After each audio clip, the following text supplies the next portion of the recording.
Hello, everyone, and welcome to the 11th International Journal of Nautical Archaeology webinar, which has been made possible thanks to funding from the Otros Foundation. The structure of this online session will be that we have a presentation of approximately 30 minutes, followed by a question and answer session. You can submit your questions by typing them in the Q&A pane of the control panel. You can do this at any time during the presentation, and we'll collect these and address them during the Q&A session at the end of today's presentation. This webinar is also going to be recorded and will be uploaded to YouTube very soon, so you can watch it again or tell your friends and colleagues to watch it. I will now hand over to the journal editor, Dr. Athena Prakadas, to introduce today's speaker. Thank you, Athena. Great. Thank you very much, Peta. Well, I'd like to welcome everyone tonight or today or this morning to our 11th webinar from the eruption to the boat pavilion, which is going to be held by Chiara Zazzaro and on behalf of her colleagues. And just to give an introduction to Chiara, she's a professor of maritime archaeology at the Università di Napoli L'Orientale in Italy, where she also completed her PhD. And she has been conducting research in the fields of maritime archaeology and ethnography of the Red Sea and Indian Ocean for about 25 years. And her research interests include ancient and traditional boats, ancient navigation and contacts, ports, and activities related to the maritime and underwater environment. And Chiara has carried out ethnographic research on traditional boats, boat building traditions, and maritime communities in Yemen, Saudi Arabia, Qatar, Sudan, and Indonesia. Since 2001, she's been in charge of the study of ship timbers of the Middle Kingdom pharaonic harbor of Marsa Gawasis, and she coordinated research of the harbor of Adulis in Eritrea in 2013 and 2014, and on the boat of Herculaneum, which we'll hear more about today, as well as currently a boat from Indonesia, the Punjala Harjo boat. She's currently principal investigator for underwater surveys in Neom, Saudi Arabia, and the Gulf of Naples in Italy. And she directs excavations at the Umla shipwreck in Saudi Arabia and the Lagoi shipwreck in Indonesia. So a really broad range of projects, and we really are looking forward to her presentation this evening. So thank you very much, Chiara.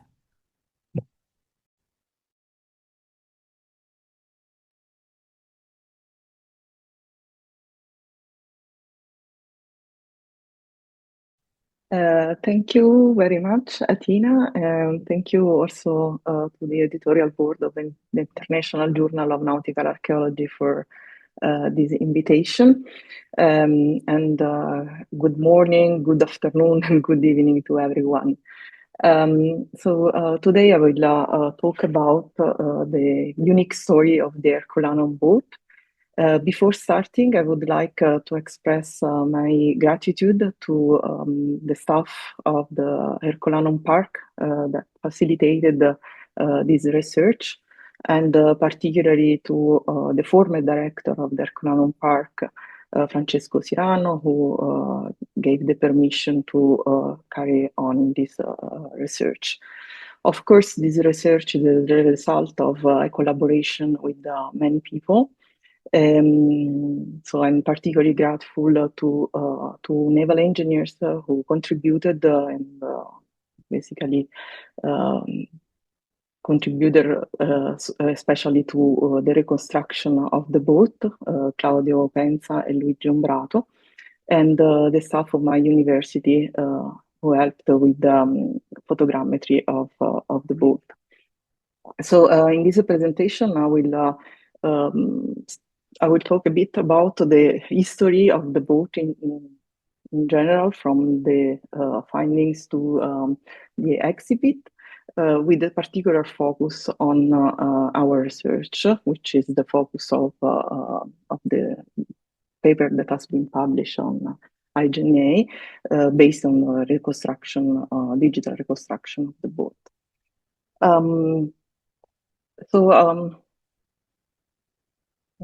Okay. I always had this perception of the Herculaneum boat a bit as a sort of iconic Roman boat for various reasons. First of all, for its particular condition of finds, it is a boat that has been affected by the eruption of the volcano. It was completely carbonized and covered with volcanic material. It is also a boat that is quite well preserved for almost 2/3. One of the two ends is basically almost complete. And it's also one of the first Roman boats of small size to be studied in detail. More specifically, this boat has been studied at the very beginning by Richard Steffy, who is a pioneer of nautical archaeology. And he had the opportunity to study the boat at the moment of the discovery in the 1980s, when the boat was still in situ. As you can see from this image, Richard Steffy managed to document the boat from the outside, from the outer hull.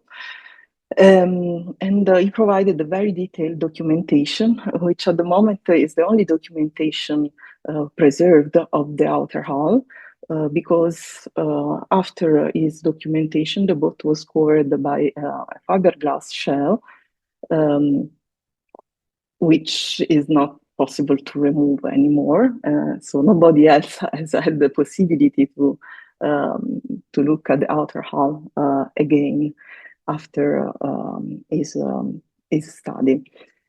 So for this reason, I'm particularly grateful to IJNA for providing the Institute of Nautical Archaeology for giving me the possibility to access Steffy's archive and to use photographs and drawings from his archive and his notes, which contributed very much to this article. So there are a series of very nice, interesting photos. There is one in particular I like to show is Richard Steffy examining the boat with his student Cheryl Ward, who followed him in his research in the 1980s. I'm particularly attached to this photo because Cheryl has been afterwards my mentor for the study of ancient boats. She's a specialist of pharaonic ships, and we crossed our path also in the study of Ottoman ships, and with the wide time lapse, the large time of difference also on the Herculaneum boat. So despite Richard Steffy only analyzed the outer hull, he managed to and also he published this preliminary information in a very short article published on the American Journal of Archaeology, and then in a chapter of his book, Wooden Shipbuilding and Interpretation of Shipwreck. He probably was waiting to integrate his study with the internal part of the boat, which never happened because the restoration process took so long that he couldn't come back to analyze also the internal part of the hull. But still, from this preliminary study and information, he was able to give an idea of the main dimensions of the boat. The planking pattern, as you can see, is quite detailed. And also provide information in the propulsion system.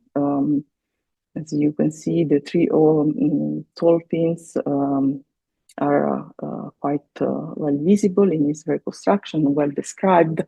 So it was a boat basically propelled by three oarsmen. So the estimated length was around 19 meters, which matches at the end with the result of also our research. The width was around 2.4, 2.8, and then presumed 0.80 to 1 meter. Which suggests an interpretation as a ship's boat or a fishing boat, are small boats used for harbor works. So something that can be compared to such type of iconography as this relief from Isola Sacra, which depicts 3 horsemen, and this other depiction from the fresco from Villa Pietrapapa, which has been also crucial to understand the orientation of the boat in our study.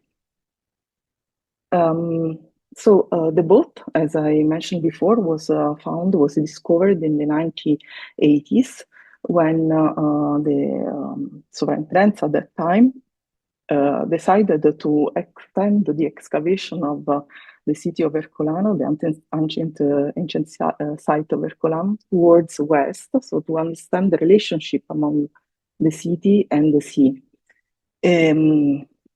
Luigi Maggi is the archaeologist who led this excavation. And so during this extension of the excavation on the site, this area was uncovered, which is an area characterized by thermal complex baths and a series of arcades, which were most likely used for storing fishing and fishing equipment, rigging, and equipment for sailing for boats.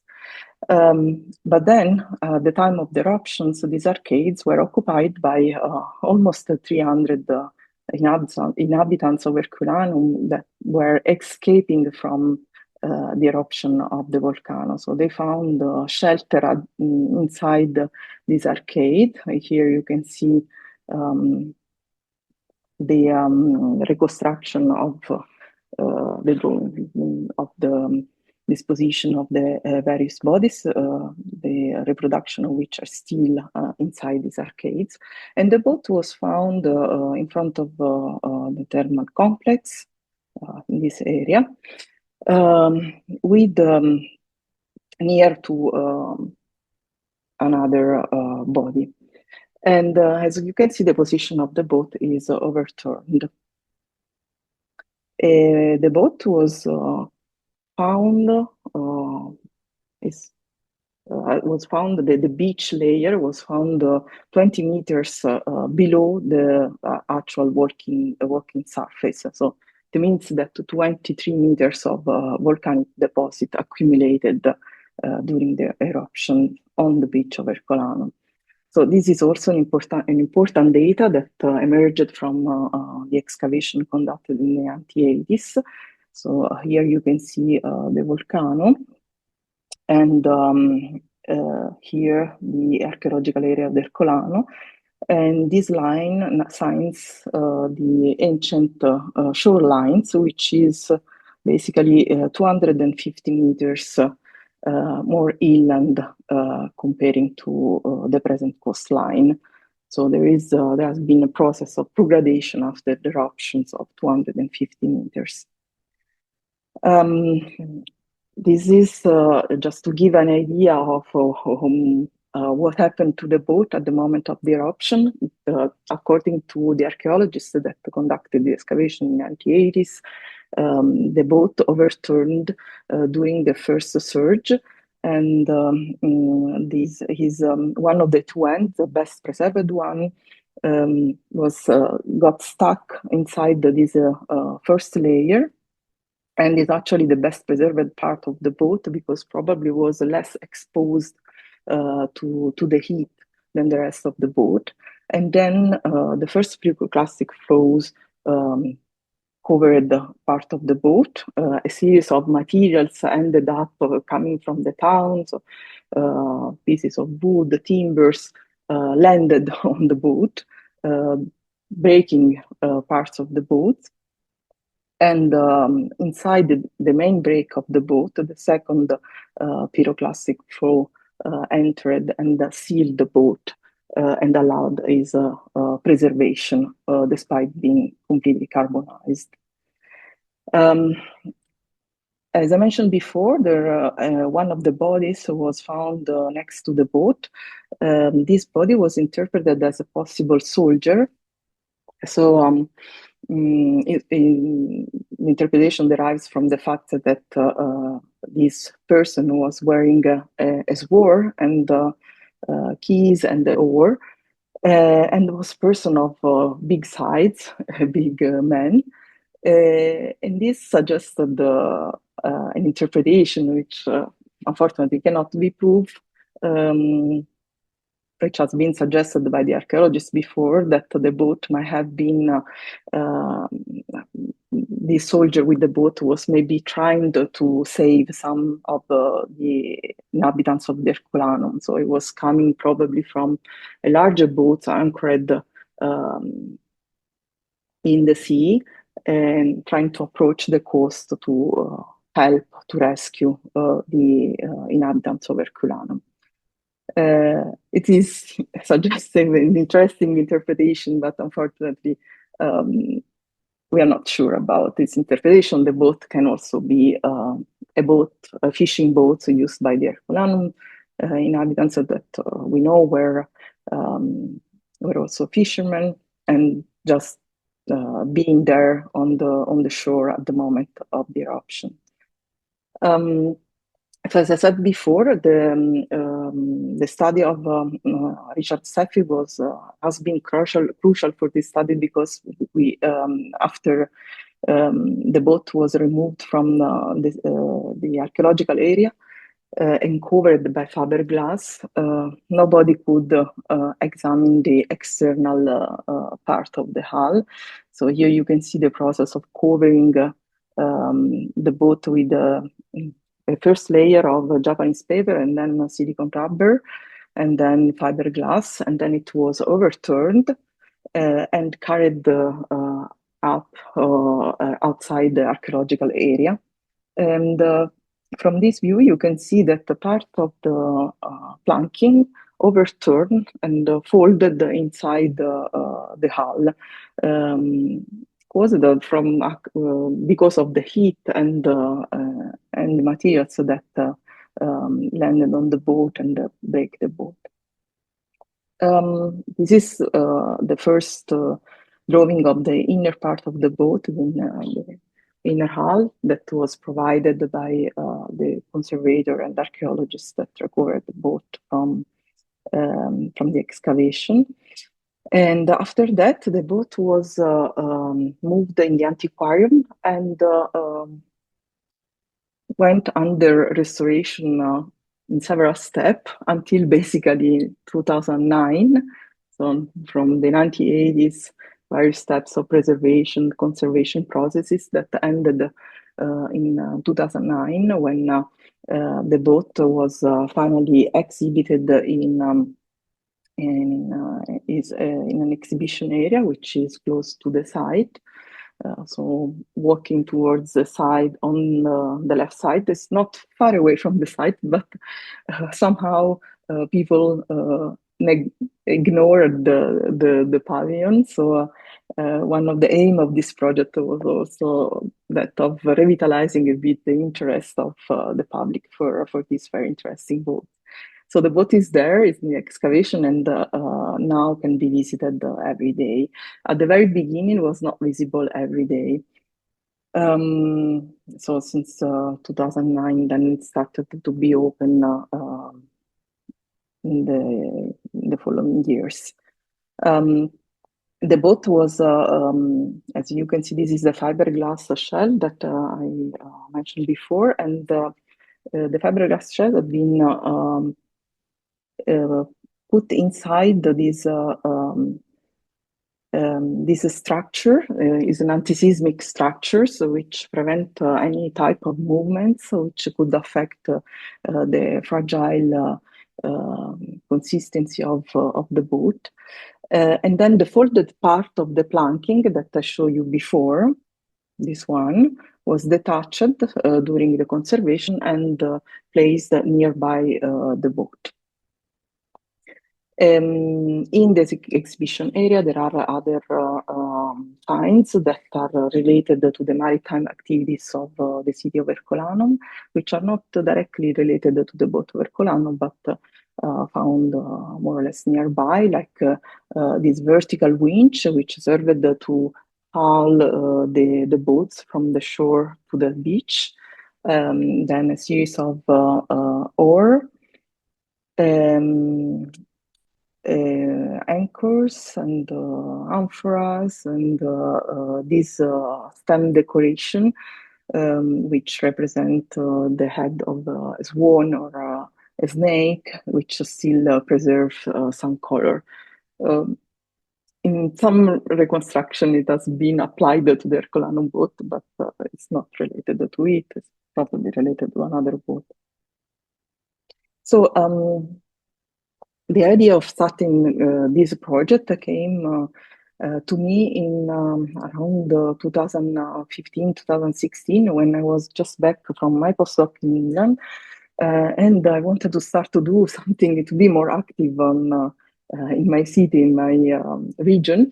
The Herculaneum is actually very close to Napoli, only half an hour by train. Napoli is my hometown. It's the city where I work at the University L'Orientale. And I always had heard about this boat. For me, was a sort of myth, because I knew about it, but I knew that it was never studied inside. That there were many unsolved questions about this boat, and but I could never see it because has been for so long in restoration. So also the process of this most recent process of study, the internal part of the boat has been quite long, because, as I said, we started around 2016, the negotiation for getting the permit to work on it, and we ended up to publish the final article in 2025. One of the reasons is the fact that, as usual, is the boat that was exhibited very close to my place, my hometown. So one thing, okay, I can always go back and look and check and so on. So it was delayed for such type of reasons. But during this time, me and naval engineers, we came back to the boat quite often to check, to try to understand better, to try again, to take better photos and so on. And I tend to visit the boat every year with the students, because it's a unique opportunity for them to look at this boat in detail and to have a very clear example of ancient Roman construction. So I'm very proud of having this boat very close to my university. So the main challenges of doing the photogrammetry of this boat were basically how to overcome the presence of this structure, which prevented us from approaching the boat too close. At the beginning, we were thinking to place some transversal timber above the structure to approach the boat from there, but the conservator thought that it would have been too dangerous for the boat. So the only chance we could have to have a closer look to the boat was to do a very detailed photogrammetry. And the main challenges were the structure and the lighting in the exhibit hall that is not very strong, and also the boat is very dark. So the result of the photogrammetry without lights weren't so great. So we used strong lights, and we used two systems. We put an Osmo camera in a zenithal position to get an orthophoto, and then we combined the use of this type of camera with an icon, which we position on a post, and we could, with an icon, we could take angled photos, which were good enough for being processed and to get good result with a nice and very detailed 3D model. which allowed us to do all the detailed study that we couldn't do from close, basically. Certain things were still not so clear, like the planking pattern, because of the cracking all along the surface of the planking. Sometimes it would mislead us in identifying the seam of the planks. We try to use the position of the pegs to locate the seam in between the planks, but it wasn't easy at all. And in this sense, the documentation provided by Richard Steffy archives was more useful. From the outside. The planking at the moment of the discovery was much more clear. So I will maybe not stay too long on the detail of the construction, which you can find also in the article. Maybe just most important aspects is that there is that floor timbers and hull frames are alternated. There is just sort of anomaly in the central part of the boat, where you consider they are doubled. It's not easy to see the difference among the hull frames and the floors, because they are all broken in the middle, as this part detached from the keel. So this is the keel of the boat, and one half of the boat completely detached during the eruption. Yeah, the main details can show is the tall pins and the stringers that were not documented by Richard Steffy, because they were not visible. We have 3 on one side that we interpreted as port side, and 5 on the starboard side. 3 are located here, and 3 in the folded part of the boat. There is a combination for the planking, of course. The system of joints, it's mortise and tenons, pegged mortise and tenon, and for the frames, 3 nails and copper nails, which were also observed by Richard Steffy. For the detached part, we have less information, because most of the frames were lost, but we could still trace their locate where they were originally, thanks to the position of the 3 nails and the copper nails.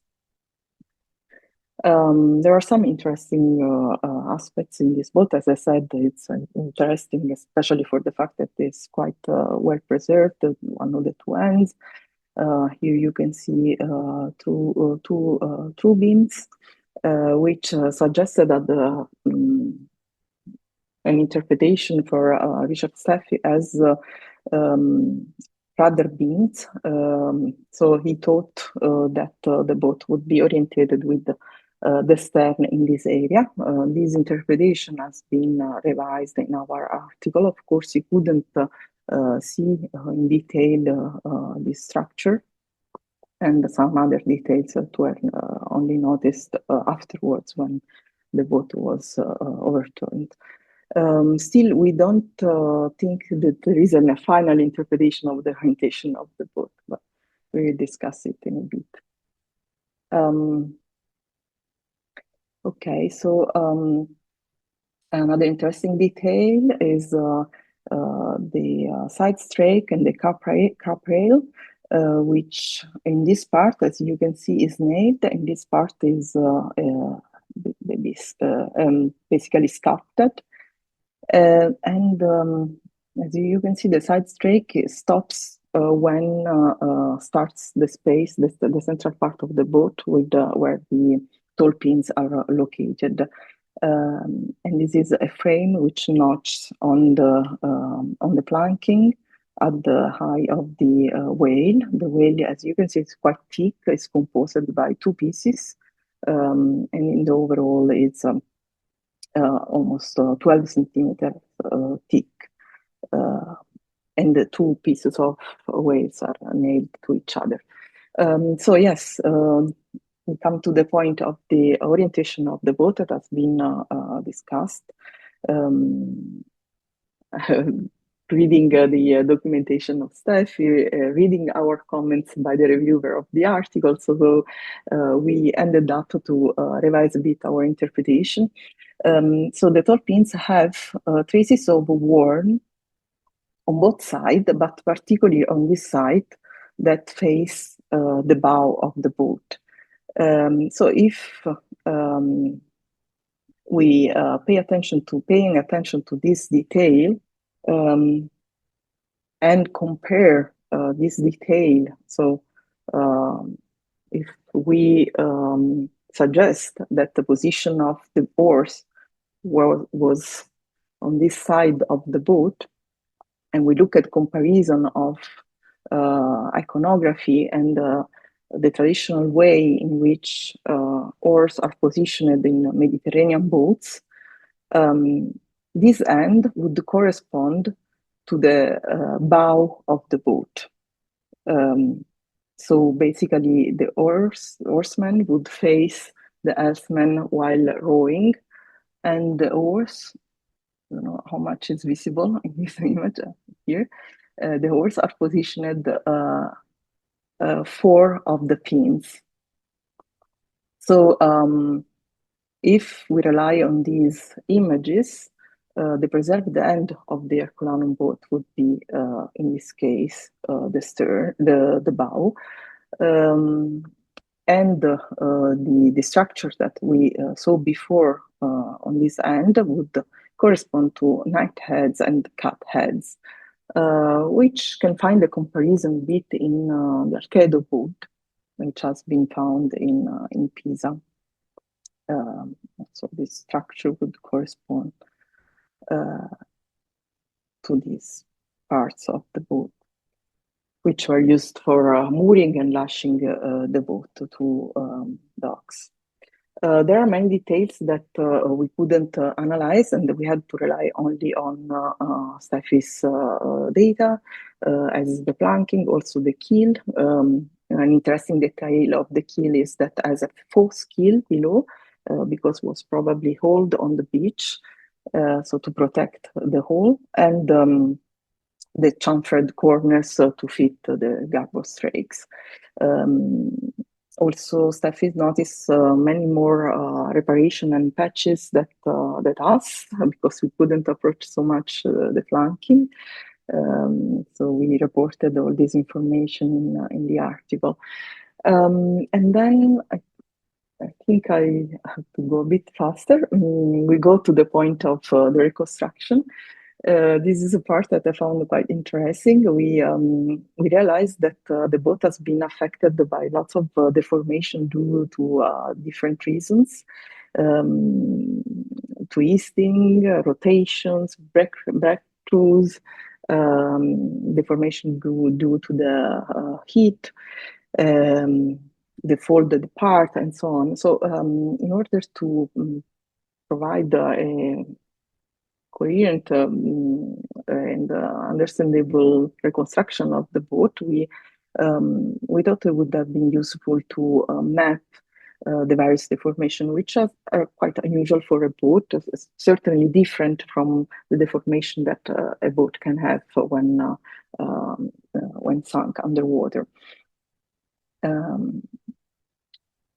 So this was the part that was more developed by the naval engineers.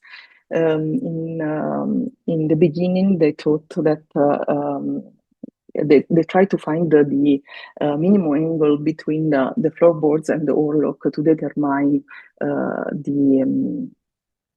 the main beam, which was a crucial step in the reconstruction to have to hypothesize the overall length of the boat.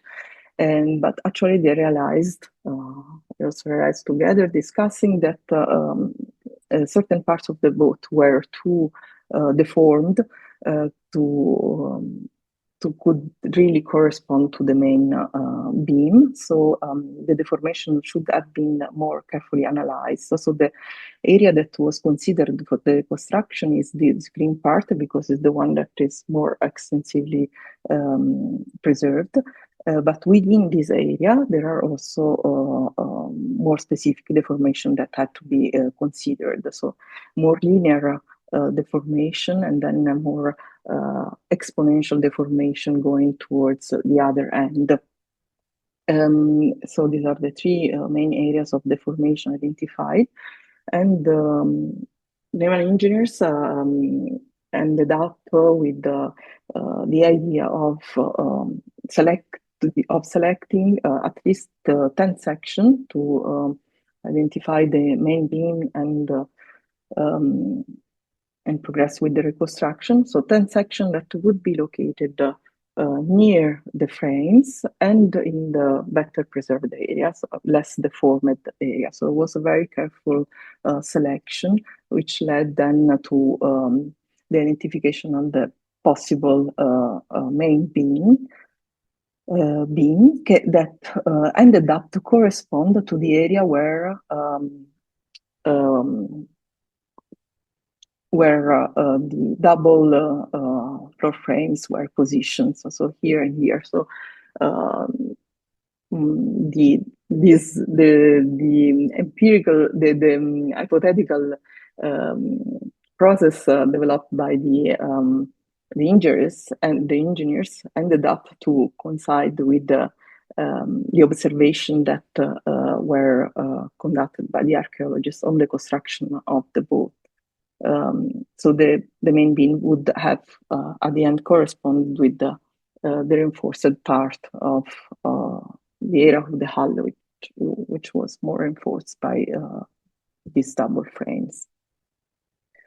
So once identified the main beam, the boat was extended and to a length of maximum 9 meter 87. This is the hypothetical length we suggested for this boat, which is very close to the one suggested by Richard Steffy, while the reconstruction of the wood is slightly smaller, thinner than what suggested by him, and there is also a slight difference in the height. Of course, these are just hypotheses that can be slightly adjusted, but in the overall, the function and the characteristic of the boats wouldn't change too much. This is the reconstruction with the naval lines and the hypothetical displacement, hull weight, and loading capacity. After that, we tried to integrate the parts that were missing. We thought that would have been reasonable to add deck at the bow and at the stern, and a series of benches where supposedly the oarsmen were sitting. This is just a schematic reconstruction of the inside of the boat from looking towards the bow. The planking was quite challenging. This is one of our trials, not like the final one. We didn't present the final one because it was we weren't sure about certain interpretation. And at the end, we the naval engineers tried to model the boat and the oarsmen in it to find a suggestion for the reconstruction of the oars. The original length might have been around 2 meter and 40, according to this reconstruction, which would have a length which would have allowed an easy system of mooring for the oarsmen. So there is another boat that nobody knows, apart the Herculaneum boat, the famous one, which was found in the 1990s And I also heard about this boat very recently when it was exhibited in an exhibition in Portici. And it hasn't been already restored, but it hasn't been studied yet. So hopefully, maybe in the future we could integrate with this data on the Herculaneum boat also with data from this other smaller boat, which unfortunately is much less preserved than the Herculaneum boat. So I thank you very much for your attention. Thank you very much, Chiara. That was fantastic. It was very interesting. I'd invite all of the attendees. We have lots of attendees at this online session. Please write your questions in the Q&A section and we can take some questions. Athena, I'd like to invite you to come and turn your camera on and help with the discussion section that we have now, please. Great. Thank you very much, Peta, and thank you very much, Chiara, for your presentation. It really gives a nice context to the ship find and all the work over many years that you've done along with your colleagues on this project. And it's exciting also because small boats don't get a lot of attention. And this is something very nice to see that how you've gone into a lot of detail about construction of these small vessels, which are very kind of possibly the everyday boats that people use more often than and saw more often than the large seagoing vessels. And there's even the reference, of course, to Pliny going across the Bay of Naples to see about the eruption too, and maybe this is one of the size of the boats that he was in, right? Yeah. It could be, yeah. Nice to think of him on the boat like that. Sorry? It would be nice to think of Pliny on a boat like that. It kind of brings him even more to life. So if anyone has questions, we have Chiara here to answer them, and now is your chance. Now is your chance to. It was all clear. We have colleagues, I think, also who are online. I'm just disappointed. Can I just make a point? Yeah, I went to Herculaneum before I knew about maritime archaeology, so it was a long time ago. So you've inspired me to definitely take a trip back. Yeah, because there's so much to see there, so much that I've missed. So thank you very much for sharing that. Sorry to interrupt, Athena. Okay, it's okay. It's also the boat, the way that it's presented now at the site. It's accessible, and you can see other artifacts around it, like anchors and fishing nets and fish hooks and things like that, and get a sense of the everyday life. But I wasn't aware of the second Herculaneum boat. Can you tell us a little bit more about the context of that one and how it maybe compares to what you know from the one that you studied? Yes, this was found in front of around the area of the Papari Villa, which is on the northern side of the site. So, in an area of the site that is not open to public. And so it was found in the 1990s. I didn't know anything until it was exhibited after the restoration 2 years ago, more or less. And I still didn't ask for permitted to study it because I've been busy with other things. But certainly, I think it will be worth in the future to give a look. Although the condition of preservation are very bad, so I don't know how much data can be extracted from there. I believe it's like a small fishing boats or something like that. It's smaller inside. It looks really, really small, maybe 5 meters, 4 meters, something like this. Yeah.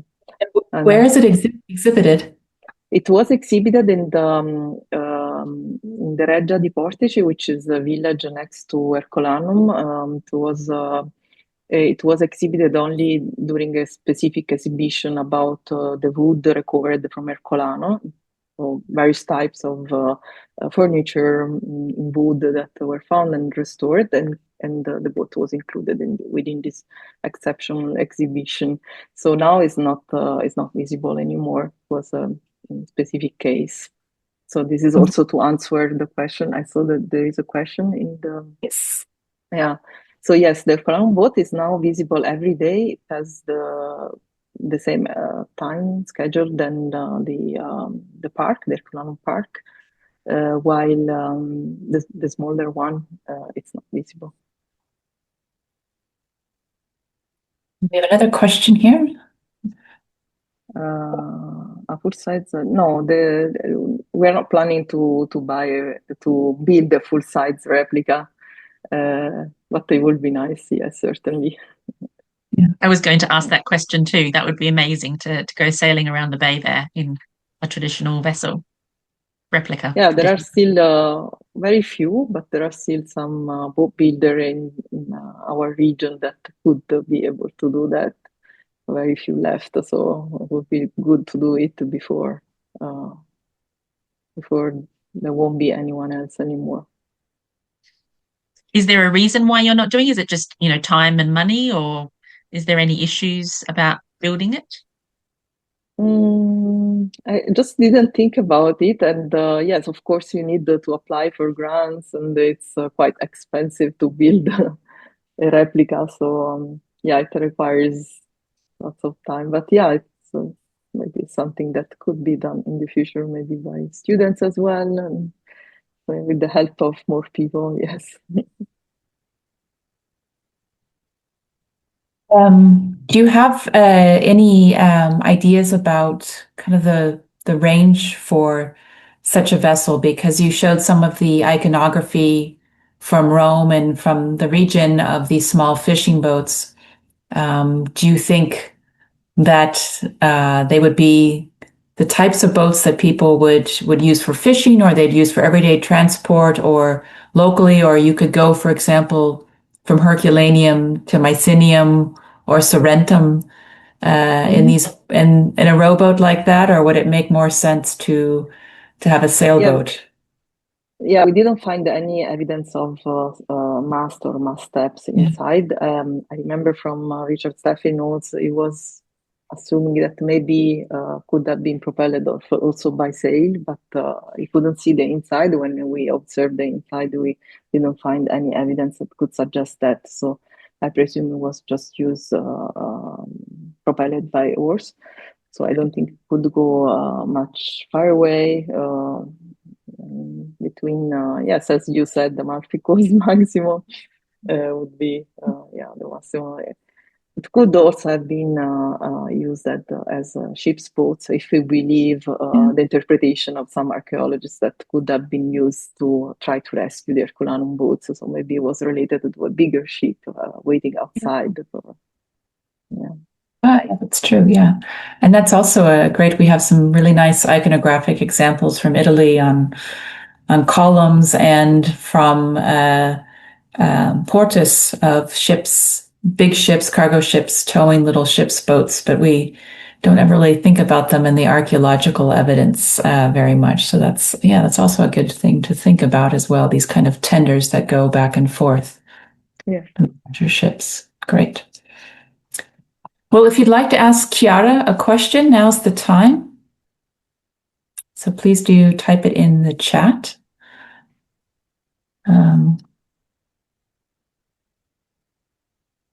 We might just leave it for 2 more minutes and then maybe call it an evening. Sure. Give people time to type in or think of any other burning questions. I think we might have to organise a NAS excursion to go and see this. We've just had a NAS excursion to Stockholm to see the Vasa this weekend. So it's a very large boat. Maybe we should show respect to the smaller boats as well. We organized the excursion of the ISPSA conference at the Herculaneum boat. So many colleagues that never saw it could have a chance to see it. And yeah. Excellent. We do have one more question asking about the type of wood that was used. Yeah, this is a very good question. Unfortunately, we couldn't sample the boat. We weren't allowed to do that because the boat still needs more conservation. The conservator were not convinced of doing more sampling. So I know that was sampled before when the conservation process started. And in the exhibition hall and some publication is mentioned that samples were taken from the planking and in different areas of the planking, and they identified oak, beech, and elder. And pine. The beech was for the frame, from one of the frame, but I cannot say specifically which one was sampled. So it's presumably planking was made with pine, oak, and elder, and one of the frames with beech, basically. But there was no systematic sampling. At least that gives you a good idea of the types of wood that's you'd find inside. Local wood that could be easily found locally, yes. Okay. And we have, I think, a comment about, yes, if this was a harbor work boat, this could be really interesting too. Some responsible for maintaining harbors. Also, we've had some examples, archaeological examples of dredgers and things like that. So that could be really interesting. We actually don't know if Herculaneum had a proper harbor. This is a point as well. Maybe boats were just put on shore. During the excavation, there no structures or which would relate to harbor structure were found. But yeah, it could be also a work boat for harbors. Yeah. We've got another question about has studying the boat answered any questions or revealed any new information that wasn't known before? Not particularly new, but like we provide some hypotheses about the displacement of the boat and calculation that weren't done before. And then we suggested a different orientation of the boat, and the one was suggested by Richard Steffy. But about the function, I would say it's roughly the same interpretation that has been provided before. And of course, we provided the documentation of the inside that didn't exist before, could only be observed by going there and looking at the boat. We have a question about the fiberglass on the outer part seems to be a problem. And I wondered if you were consulted before conservators to do some similar treatment on the Pisa boats. No. At that time, it was more common to use fiberglass shell for recovering boats. Now, conservators tend to dismantle piece by piece and conserve and then rebuild. So it was, an idea that came out. I don't think conservators consulted archaeologists at the time, or maybe a little bit. I haven't heard anything about this. I also think it's a bit questionable as a choice, but I also think that the condition of the Herculaneum boat were very, very bad and fragile, and probably they didn't have much choice at that time.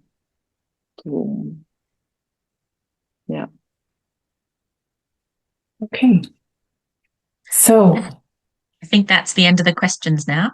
So I would like to say thank you very much to Chiara and Athena for today's webinar, and a big thank you to the Honor Frost Foundation for making this educational experience possible. And on behalf of the Nautical Archaeology Society and our presenters, thank you for joining us. I'd like to wish everyone who joined us a very enjoyable day or evening, depending on where you are in the world. And you can check this out again if you'd like to when it's on our YouTube channel. Otherwise, I'd like to say goodbye and thank you. Thank you very much, Chiara. Thank you. Thank you. Thank you, Peta.